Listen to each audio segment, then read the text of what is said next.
Guys, I'm gonna save you a video from me to do a Slav squat. Bitch. Maiwa Mushindeiru. Nani?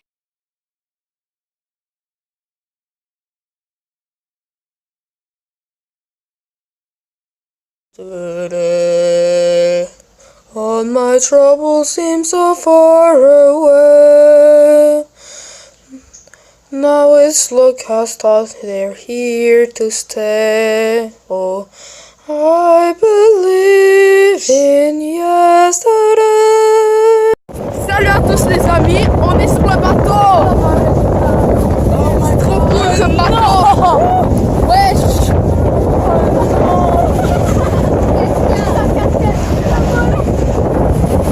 Elle est tombée dans l'eau. Elle a volé. Yo sa casquette. Elle a volé. Il y a l'autre casquette à Charles-Étienne qui vient de tomber. Regarde là, je passe à Charles-Étienne. C'est trop tombé. cool. Est-ce que tu préférerais être ici? Est-ce que tu voudrais être ici? Ou à Montréal? Qu'est-ce que j'ai dit de sortir? J'ai dit de sortir, toi, ta caméra. Madame, j'ai emmené ta casquette quand je suis allée avec ça. Charles-Étienne, son chapeau il est dans l'eau. Ouais, non, ce chapeau-là, il ne reviendra jamais au vent. Mais c'est... Mais la petite bombe. Non, il est serré avec ma coque.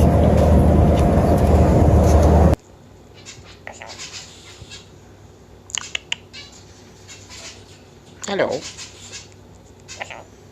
Bonjour. Hello. Cérébral, s'il est pris en charge par un neurobiologue dans les 3 heures de son diagnostic, de son premier diagnostic, des premiers symptômes, et ben en fait, il peut n'y avoir aucune conséquence du tout à un AVC. Ce que vous devez savoir aussi, c'est qu'un AVC, ça peut déclencher 2 choses. Ou bien ça déclenche la mort, ou bien ça déclenche, la conséquence, ça va être un handicap. Un AVC, c'est quoi? C'est en fait, c'est un caillot de sang qui va monter dans une des veines, qui alimente le cerveau, et donc c'est toute une zone du cerveau qui ne sera plus alimentée ni en nutriments, ni en sang, ni en oxygène.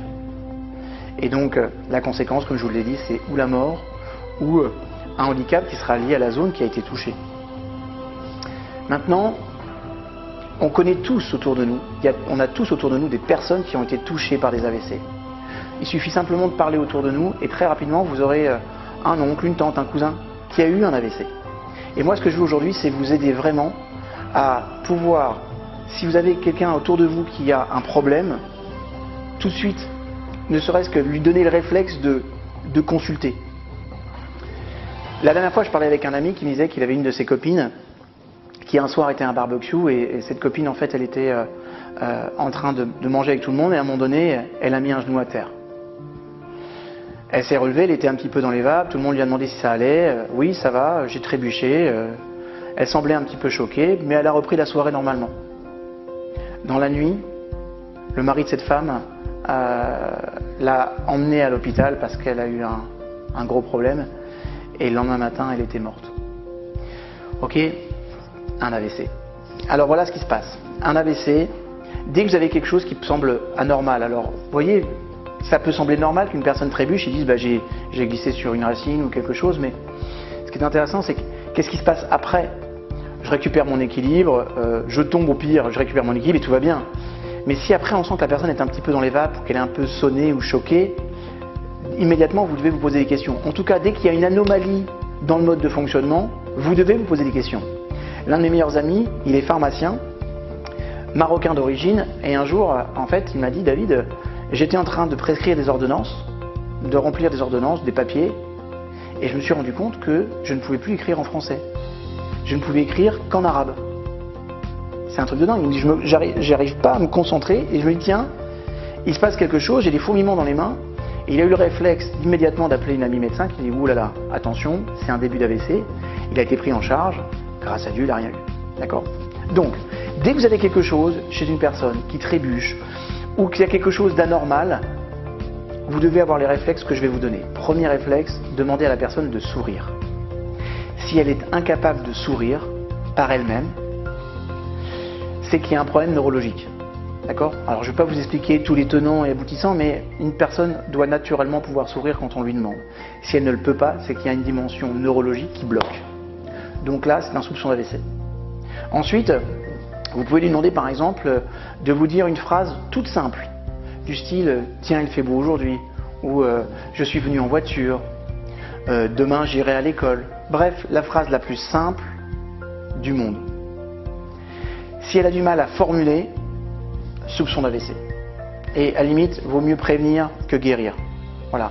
On ne vous en voudra jamais si vous avez un soupçon, posez un diagnostic et que vous appelez et que c'est pas ça. Vaut mieux que ce soit pas ça que si c'est ça, ce soit bien pris en charge à temps.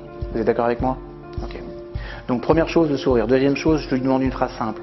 Troisième point, qui peut être un point important aussi, on va lui demander de lever les deux bras en même temps. Si elle n'arrive pas à lever l'un des bras, c'est qu'il y a obligatoirement une des parties du cerveau qui a été touchée. Ok? On appelle ça un symptôme de neurolésion. Donc, 1. Je demande à la personne de sourire. 2. Je lui demande une phrase simple. 3. Je lui demande de lever les bras. 4. Je lui ai demandé de tirer la langue. Si elle a ce qu'on appelle la langue qui croche, c'est-à-dire qu'elle part dans un sens ou dans un autre, et qu'elle a du mal à tirer la langue et qu'il y a une partie de la langue qui croche, vous pouvez être sûr d'une chose. Là, c'est vraiment soupçon d'AVC. D'accord? Et quels que soient ces petits symptômes que je vais vous dire là, que je vous ai donnés là, s'il y en a un seul, qui n'est pas facile à faire, à produire à la personne, de façon systématique, vous appelez, il y a une prise en charge médicale. C'est obligatoire. Vous savez, je sais une chose, c'est que maintenant que vous êtes au courant de ça, s'il se passe quelque chose autour de vous, vous aurez le réflexe systématique d'être en réflexion et vous aurez le bon réflexe médical. C'est comme le secourisme. On apprend par exemple à mettre la personne en position latérale de sécurité. On va apprendre à faire un Heimlich. Ça, ce sont des choses qui sont basiques.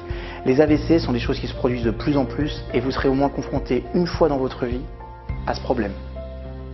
Donc le jour où ça va arriver, cette petite vidéo, elle peut sauver la vie de la personne. Peut-être même la vôtre. Donc voilà ma demande. Une demande qui est simple. Habituellement, je dis likez, partagez cette vidéo. Vous prenez le lien YouTube qui est juste au-dessus et vous envoyez tout le monde, je dis bien tout le monde, doit voir cette vidéo. Parce que plus il y a des personnes qui vont voir cette vidéo, et plus grand sera le nombre de personnes alertées et averties par rapport à ça. Les statistiques montrent que si vous envoyez cette vidéo à 100 personnes, il y a de grandes chances que vous sauviez une vie ou vous évitiez un handicap à une personne. Donc, si vous n'avez pas 100 personnes dans votre carnet d'adresse, c'est pas grave. Envoyez à 30, 10, 5 personnes, c'est pas grave. Mais faites tourner cette vidéo parce que je pense qu'elle est d'intérêt public, elle est utile et ça peut aider des milliers de personnes. Voilà pour la vidéo d'aujourd'hui. Je vous retrouve sur une prochaine vidéo. Merci encore et faites tourner. Faites tourner parce que c'est important.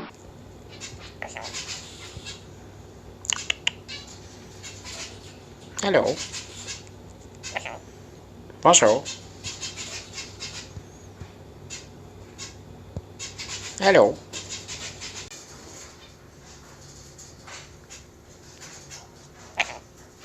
Hello.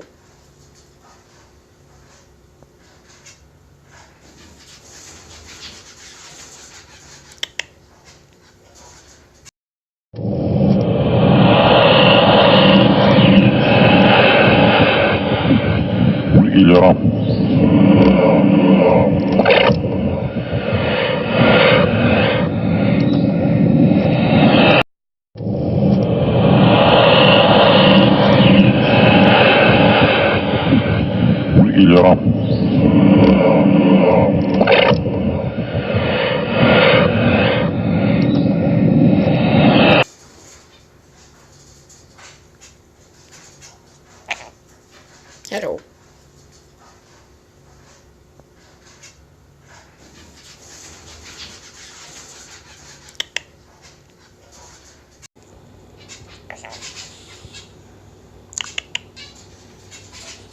Hello. Bonjour. Hello.